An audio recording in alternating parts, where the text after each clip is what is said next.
Middlemarch Book 3, Waiting for Death. Chapter 24. The offender's sorrow brings but small relief. To him who wears the strong offence's cross. Shakespeare, Sonnets. I am sorry to say that only the third day after the propitious events at Hounslow Fred Vincy had fallen into worse spirits than he had known in his life before.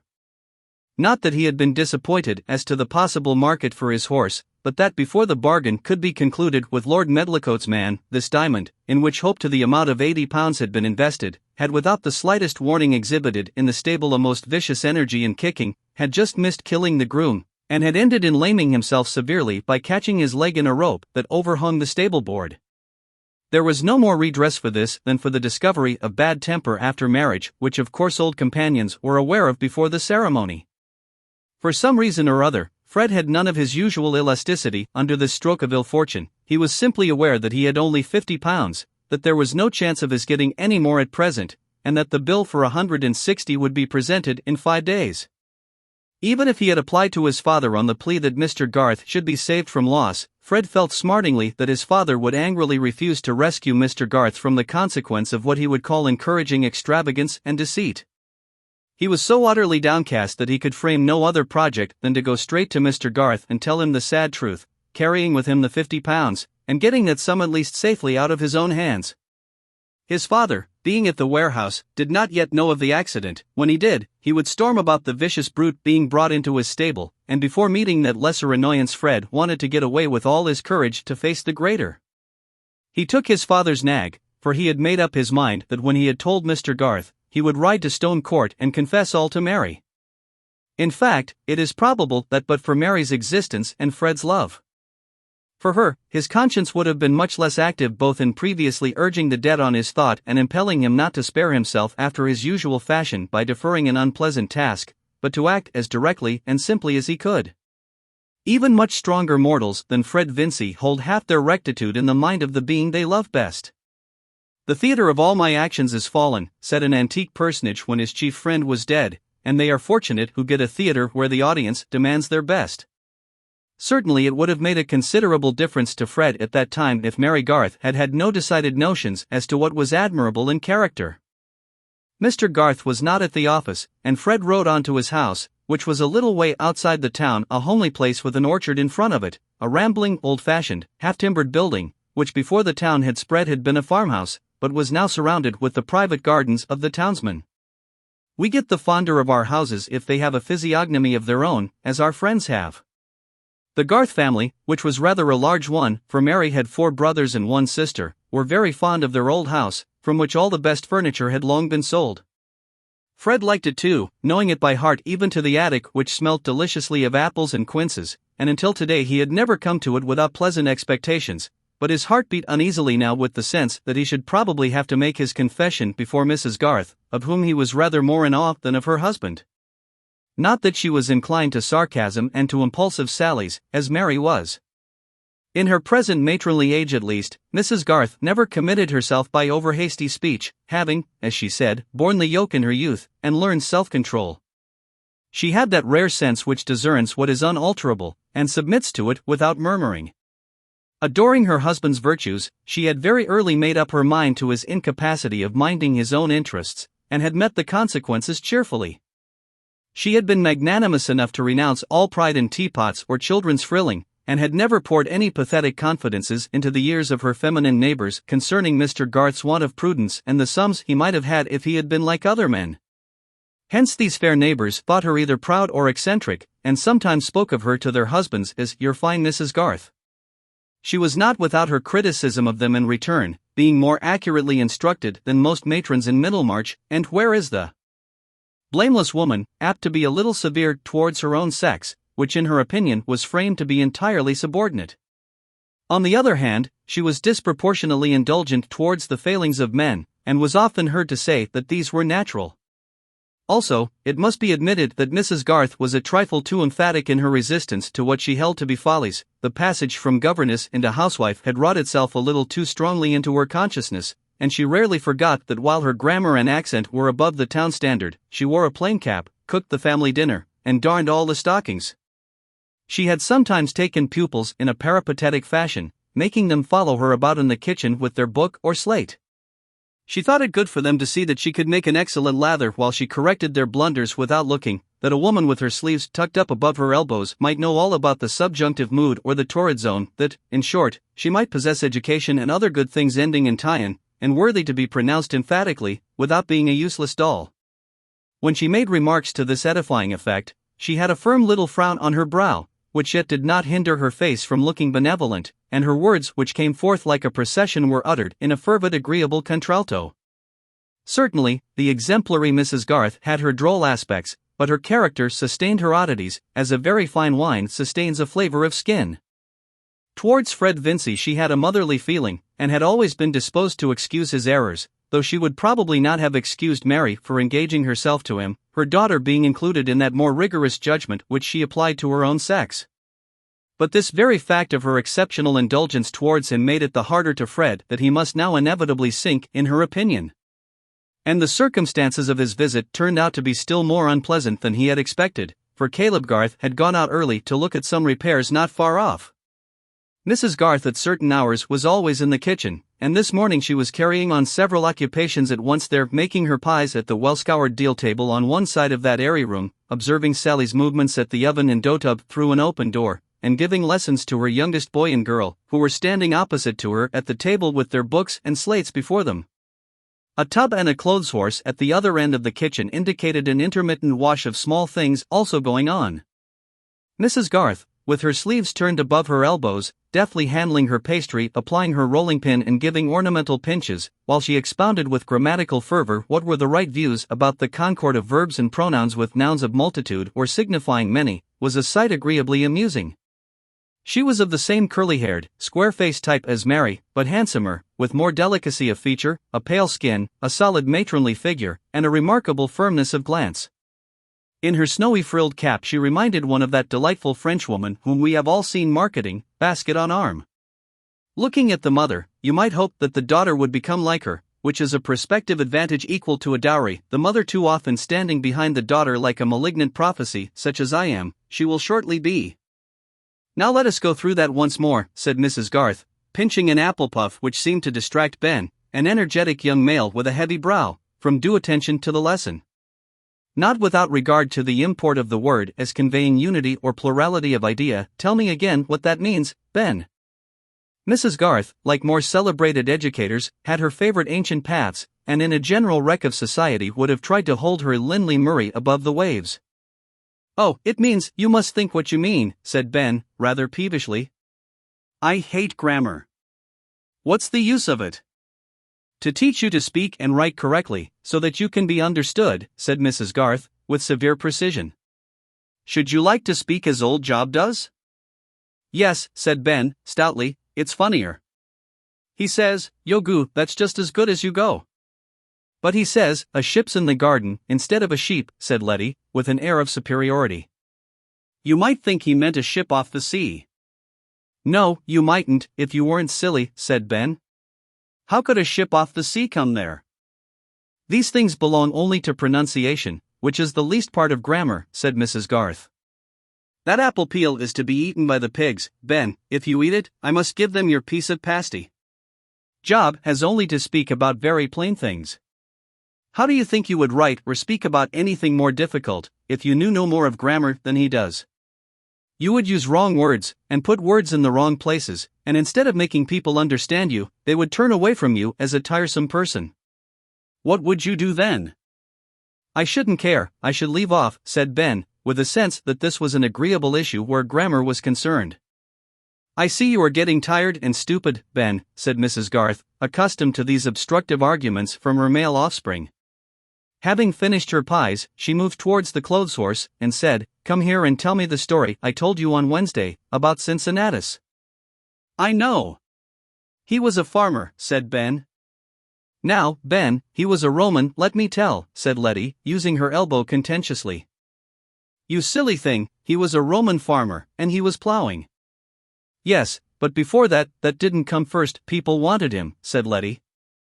Well, but you must say what sort of a man he was first, insisted Ben.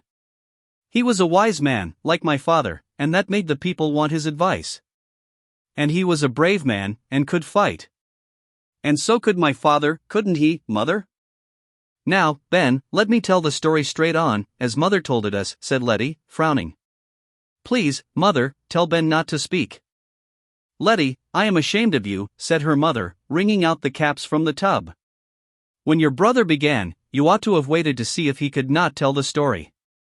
How rude you look, pushing and frowning, as if you wanted to conquer with your elbows. Cincinnatus, I am sure, would have been sorry to see his daughter behave so. Mrs. Garth delivered this awful sentence with much majesty of enunciation, and Letty felt that between repressed volubility and general disesteem, that of the Romans inclusive, life was already a painful affair. Now, Ben. Well, why, there was a great deal of fighting, and they were all blockheads, and I can't tell it just how you told it, but they wanted a man to be captain and king and everything. Dictator, now, said Letty, with injured looks, and not without a wish to make her mother repent. Very well, dictator, said Ben, contemptuously. But that isn't a good word, he didn't tell them to write on slates. Come, Ben, you are not so ignorant as that, said Mrs. Garth, carefully serious. Hark, there is a knock at the door. Run, Letty, and open it. The knock was Fred's, and when Letty said that her father was not in yet, but that her mother was in the kitchen, Fred had no alternative. He could not depart from his usual practice of going to see Mrs. Garth in the kitchen if she happened to be at work there. He put his arm round Letty's neck silently, and led her into the kitchen without his usual jokes and caresses. Mrs. Garth was surprised to see Fred at this hour, but surprise was not a feeling that she was given to express, and she only said, quietly continuing her work.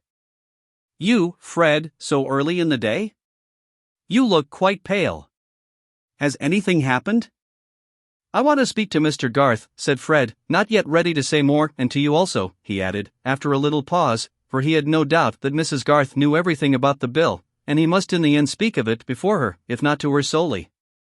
Caleb will be in again in a few minutes, said Mrs. Garth, who imagined some trouble between Fred and his father. He is sure not to be long, because he has some work at his desk that must be done this morning. Do you mind staying with me, while I finish my matters here? But we needn't go on about Cincinnatus, need we? Said Ben, who had taken Fred's whip out of his hand, and was trying its efficiency on the cat. No, go out now. But put that whip down. How very mean of you to whip poor old Tortoise. Pray take the whip from him, Fred. Come, old boy, give it me, said Fred, putting out his hand. Will you let me ride on your horse today? Said Ben, rendering up the whip, with an air of not being obliged to do it. Not today, another time. I am not riding my own horse. Shall you see Mary today? Yes, I think so, said Fred, with an unpleasant twinge. Tell her to come home soon, and play at forfeits, and make fun. Enough, Ben. Run away, said Mrs. Garth, seeing that Fred was teased.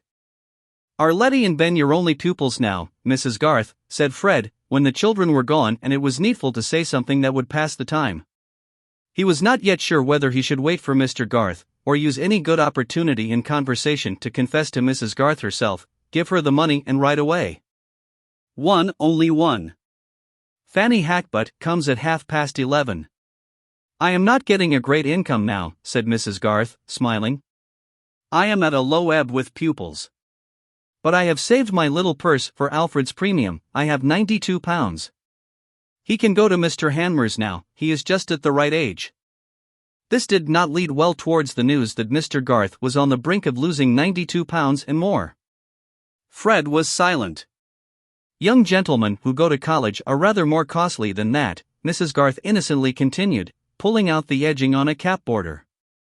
And Caleb thinks that Alfred will turn out a distinguished engineer, he wants to give the boy a good chance. There he is. I hear him coming in. We will go to him in the parlor, shall we? When they entered the parlor, Caleb had thrown down his hat and was seated at his desk. What? Fred, my boy, he said, in a tone of mild surprise, holding his pen still undipped, you are here betimes. But missing the usual expression of cheerful greeting in Fred's face, he immediately added, Is there anything up at home, anything the matter? Yes, Mr. Garth, I am come to tell something that I am afraid will give you a bad opinion of me. I am come to tell you and Mrs. Garth that I can't keep my word. I can't find the money to meet the bill after all. I have been unfortunate, I have only got these £50 towards the 160. While Fred was speaking, he had taken out the notes and laid them on the desk before Mr. Garth. He had burst forth at once with the plain fact, feeling boyishly miserable and without verbal resources. Mrs. Garth was mutely astonished, and looked at her husband for an explanation. Caleb blushed, and after a little pause said, "Oh, I didn't tell you, Susan, I put my name to a bill for Fred, it was for £160. He made sure he could meet it himself." There was an evident change in Mrs. Garth's face, but it was like a change below the surface of water which remained smooth. She fixed her eyes on Fred, saying, "I suppose you have asked your father for the rest of the money and he has refused you?" "No," said Fred, biting his lip, and speaking with more difficulty, "but I know it will be of no use to ask him, and unless it were of use, I should not like to mention Mr. Garth's name in the matter." "It has come at an unfortunate time," said Caleb, in his hesitating way, looking down at the notes and nervously fingering the paper. "Christmas upon us, I'm rather hard up just now. You see, I have to cut out everything like a tailor with short measure. What can we do, Susan? I shall want every farthing we have in the bank. It's £110, the deuce take it." "I must give you the £92 that I have put by for Alfred's premium," said Mrs. Garth, gravely and decisively, though an ear might have discerned a slight tremor in some of the words. "And I have no doubt that Mary has £20 saved from her salary by this time. She will advance it." Mrs. Garth had not again looked at Fred, and was not in the least calculating what words she should use to cut him the most effectively. Like the eccentric woman she was at present absorbed in considering what was to be done, and did not fancy that the end could be better achieved by bitter remarks or explosions. But she had made Fred feel for the first time something like the tooth of remorse. Curiously enough, his pain in the affair beforehand had consisted almost entirely in the sense that he must seem dishonorable, and sink in the opinion of the Garths. He had not occupied himself with the inconvenience and possible injury that his breach might occasion them, for this exercise of the imagination on other people's needs is not common with hopeful young gentlemen. Indeed, we are most of us brought up in the notion that the highest motive for not doing a wrong is something irrespective of the beings who would suffer the wrong. But at this moment he suddenly saw himself as a pitiful rascal who was robbing two women of their savings. "I shall certainly pay it all, Mrs. Garth, ultimately," he stammered out. "Yes, ultimately," said Mrs. Garth, who, having a special dislike to fine words on ugly occasions, could not now repress an epigram. "But boys cannot well be apprenticed ultimately, they should be apprenticed at 15. She had never been so little inclined to make excuses for Fred. "I was the most in the wrong, Susan," said Caleb. "Fred made sure of finding the money. But I'd no business to be fingering bills. I suppose you have looked all round and tried all honest means," he added, fixing his merciful grey eyes on Fred. Caleb was too delicate to specify Mr. Featherstone. "Yes, I have tried everything, I really have. I should have had £130 ready but for a misfortune with a horse which I was about to sell. My uncle had given me £80, and I paid away 30 with my old horse in order to get another which I was going to sell for 80 or more. I meant to go without a horse, but now it has turned out vicious and lamb at itself. I wish I and the horses too had been at the devil before I had brought this on you. There's no one else I care so much for, you and Mrs. Garth have always been so kind to me. However, it's no use saying that. You will always think me a rascal now." Fred turned round and hurried out of the room, conscious that he was getting rather womanish, and feeling confusedly that his being sorry was not of much use to the Garths. They could see him mount, and quickly pass through the gate. "I am disappointed in Fred Vincey," said Mrs. Garth. "I would not have believed beforehand that he would have drawn you into his debts. I knew he was extravagant, but I did not think that he would be so mean as to hang his risks on his oldest friend, who could the least afford to lose." "I was a fool, Susan." "That you were," said the wife, nodding and smiling. "But I should not have gone to publish it in the marketplace. Why should you keep such things from me? It is just so with your buttons, you let them burst off without telling me, and go out with your wristband hanging. If I had only known, I might have been ready with some better plan." "You are sadly cut up, I know, Susan," said Caleb, looking feelingly at her. I can't abide your losing the money you've scraped together for Alfred. It is very well, but I had scraped it together, and it is you who will have to suffer, for you must teach the boy yourself. You must give up your bad habits. Some men take to drinking, and you have taken to working without pay. You must indulge yourself a little less in that. And you must ride over to Mary, and ask the child what money she has. Caleb had pushed his chair back, and was leaning forward, shaking his head slowly, and fitting his fingertips together with much nicety. Poor Mary, he said. Susan, he went on in a lowered tone, I'm afraid she may be fond of Fred. Oh no. She always laughs at him, and he is not likely to think of her in any other than a brotherly way. Caleb made no rejoinder, but presently lowered his spectacles, drew up his chair to the desk, and said, Deuce take the bill, I wish it was at Hanover. These things are a sad interruption to business. The first part of this speech comprised his whole store of maledictory expression, and was uttered with a slight snarl easy to imagine. But it would be difficult to convey to those who never heard him utter the word business, the peculiar tone of fervid veneration, of religious regard, in which he wrapped it, as a consecrated symbol is wrapped in its gold-fringed linen. Caleb Garth often shook his head in meditation on the value, the indispensable might of that myriad-handed labor by which the social body is fed, clothed, and housed. It had laid hold of his imagination in boyhood. The echoes of the great hammer where roof or keel were a-making, the signal shouts of the workman, the roar of the furnace, the thunder and plash of the engine, were a sublime music to him, the felling and lading of timber, and the huge trunk vibrating star-like in the distance along the highway, the crane at work on the wharf, the piled-up produce in warehouses, the precision and variety of muscular effort wherever exact work had to be turned out, all these sights of his youth had acted on him. As poetry without the aid of the poets, had made a philosophy for him without the aid of philosophers, a religion without the aid of theology. His early ambition had been to have as effective a share as possible in this sublime labor, which was peculiarly dignified by him with the name of business, and though he had only been a short time under a surveyor, and had been chiefly his own teacher, he knew more of land, building, and mining than most of the special men in the county. His classification of human employments was rather crude, and, like the categories of more celebrated men, would not be acceptable in these advanced times. He divided them into business, politics, preaching, learning, and amusement. He had nothing to say against the last four, but he regarded them as a reverential pagan regarded other gods than his own. In the same way, he thought very well of all ranks, but he would not himself have liked to be of any rank in which he had not such close contact with business as to get often honorably decorated with marks of dust and mortar, the damp of the engine, or the sweet soil of the woods and fields. Though he had never regarded himself as other than an orthodox Christian, and would argue on prevenient grace if the subject were proposed to him, I think his virtual divinities were good practical schemes, accurate work, and the faithful completion of undertakings. His prince of darkness was a slack workman. But there was no spirit of denial in Caleb, and the world seemed so wondrous to him that he was ready to accept any number of systems, like any number of firmaments, if they did not obviously interfere with the best land drainage, solid building, correct measuring, and judicious boring, for coal. In fact, he had a reverential soul with a strong practical intelligence. But he could not manage finance. He knew values well, but he had no keenness of imagination for monetary results in the shape of profit and loss, and having ascertained this to his cost, he determined to give up all forms of his beloved business which required that talent. He gave himself up entirely to the many kinds of work which he could do without handling capital, and was one of those precious men within his own district whom everybody would choose to work for them, because he did his work well, charged very little, and often declined to charge at all. It is no wonder, then, that the Garths were poor and lived in a small way. However, they did not mind it.